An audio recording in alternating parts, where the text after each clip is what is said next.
وعن ابن مسعود رضی اللہ عنہ ان رجلا اصاب من امرأة قبلة فأتى النبي صلى الله عليه وسلم فأخبره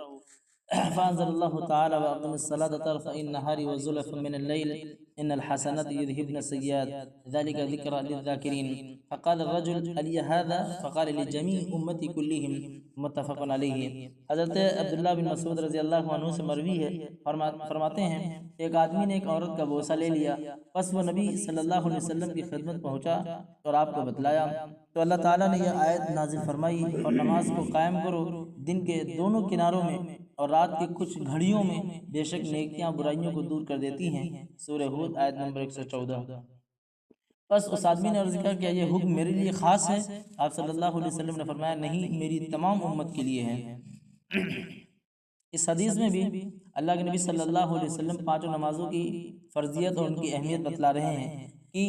اقیم الصلاۃ طرفی النہار وزلفا من اللیل، نماز کو قائم کرو دن کے دونوں حصوں میں، ایک صبح کا حصہ ایک مغرب کا یا عصر کا، دونوں قول مروی روایت کیے گئے ہیں، یعنی دونوں کناروں میں دن کے نماز کو قائم کرو وزلفا من اللیل، اور رات کی کچھ گھڑیوں میں جیسے مغرب ہو گئی یا عشاء ہو گئی تو ان الحسنات یذہبن السیئات۔ پہلے یہ قصہ جان لیا جائے کہ یہ صحابی جو اللہ کے نبی صلی اللہ علیہ وسلم کے پاس آئے اور انہوں نے اپنی عورت کا بوسہ لے لیا تھا،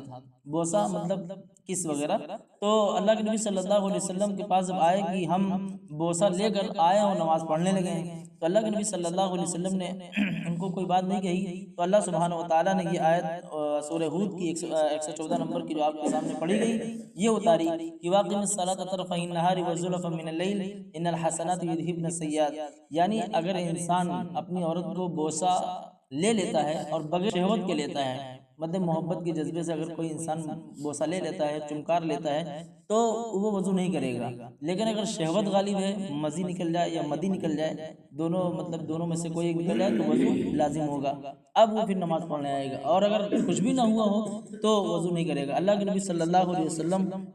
سے بھی مطلب یہ واقعہ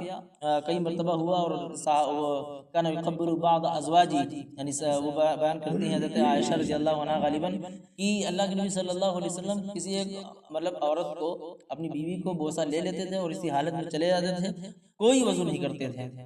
تو کہنے کا مقصد یہ ہے کہ اللہ سبحانہ وتعالیٰ نے اس آیت کو یہاں پر نازل کیوں کیا؟ اس لیے نازل کیا کہ انسان سے جو چھوٹے موٹے گناہ جس کو وہ سمجھتا ہے صغیرہ گناہ، اللہ سبحانہ وتعالیٰ آپ روح از خود معاف کر دیتے ہیں۔ ان الحسنات یذہبن السیئات، اس لیے کہ انسان جو بوسہ لے کر ابھی آیا ہے اور نماز پڑھنے لگا ہے تو یہ نماز اس کے لیے صابن کا کام کرے گی، یعنی بالکل دھو دے گی۔ جو تھوڑا بہت صغیرہ گناہ انسان سے ہوتے رہتے ہیں تو ان پر انسان بس توبہ کر لے، اور دل میں ندامت ہے، آج نماز پڑھ لی اس کے بعد اللہ سبحانہ وتعالیٰ ان نمازوں کے فضل میں یا ان نمازوں کے صدقے میں وہ گناہ مٹا دیتا ہے۔ یعنی علماء نے لکھا ہے کہ تطہر القلوب وتغسل الذنوب، یعنی گناہ معاف ہو جاتے ہیں اور دل کی صفائی بھی ہو جاتی ہے۔ فقال رجل، تو اب یہ کہتے ہیں کہ یہ جو حکم نازل ہوا ہے اللہ سبحانہ وتعالیٰ نے نازل فرمایا ہے، کیا یہ میرے لیے ہے؟ تو اللہ کے نبی صلی اللہ علیہ وسلم نے فرمایا کہ لجمیع امتی کلہم، یہ صرف آپ کے لیے خاص حکم نہیں ہے بلکہ تمام امت کے لیے یہی حکم ہے کہ جب اگر وہ بوسہ لے لے محبت کے جذبے کے ساتھ تو اس کو وضو نہیں کرنا پڑے گا، اور اسی حالت میں آ کر وہ نماز پڑھ سکتا ہے، کوئی مضائقہ اور کوئی حرج نہیں ہے۔ سبحانک اللہم و بحمدک، اشہد ان لا الہ الا انت، استغفرک۔